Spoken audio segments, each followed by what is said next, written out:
Next blog. আর আমরা যাচ্ছি একটা জায়গায়, যেটা বলা যাবে না, এখন দেখাচ্ছি। এখন বাজে 7:11, তো গিয়ে দেখা হচ্ছে।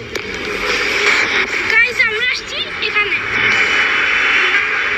ওখান থেকে চলে আসছি এখানে। এটা কি শপিং করতে আসিনি আমরা,